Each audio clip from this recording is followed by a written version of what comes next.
many of us were introduced to Robin Hood through the Disney movie. Well, I can certainly say I was. And it's interesting because I think this is the only Disney film where all the characters are anamorphic life forms. Oh, there's other movies where they use them, but I think this is the first one where every character throughout the entire flick is half human, half animal. There's no people in it. I'm not sure why they decided to make this the only one, but it works okay.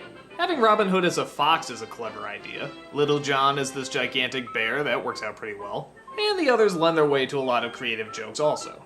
Okay, what's the story? Well, as Robin Hood goes, I guess it follows it pretty close. Robin Hood robs from the rich and gives to the poor in order to defeat Prince John. He's in love with the lovely Maid Marian and tries to win an archery contest but gets caught in the process, only to fight off the men through many battles and many fun-raising adventures. There's a lot of the cutesiness that you'd expect from a film like this, but actually there are some very entertaining action scenes. Despite it being animated, I'd say many of these scenes are just as impressive as the Errol Flynn version.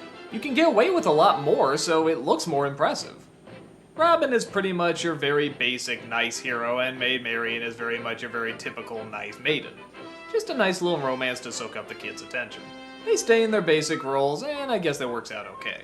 Though have you ever noticed that Maid Marian just disappears in the last third until they get married? Couldn't they at least have a scene where he says goodbye to her before he goes off to adventure, or maybe she's helping out with the scheme, or maybe she's watching him as he's running away? I don't know. She had so many scenes before, why just cut her out of the third act? Well, anywho, the villain is Prince John, and he's a very fun comedic villain, especially when working off of his sidekick, Hiss. He's definitely a very femmy villain, and a lot of times that leads to a lot of very funny moments, including some great arguments with Hiss, which makes them look very much like a married couple. No. I knew it. I just knew this would happen. I tried to warn you, but no, you wouldn't listen. You just had to. 7 years bad. Ooh, luck. When watching it again, I actually found the Sheriff of Nottingham was pretty funny too. He's just such a bastard in the various ways he'll find to rip people off. Even a blind person, that is evil. What a dirty trick. The climax is one of the best in Disney history. I know that's weird seeing how they're all cutesy animals, but it's a really suspenseful climax. The first half of it is done very much in silence. A lot of whispering, a lot of quiet music, a lot of sneaking around. And then once the cover is blown, it's just fast-paced action throughout the rest of it.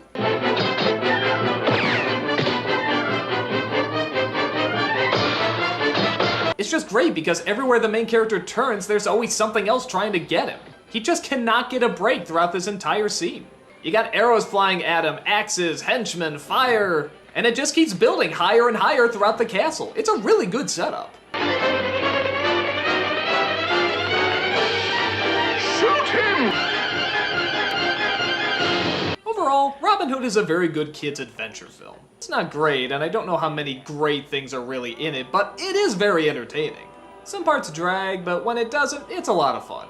Kids will definitely love it, and my guess is some of the adults might find themselves getting sucked in as well.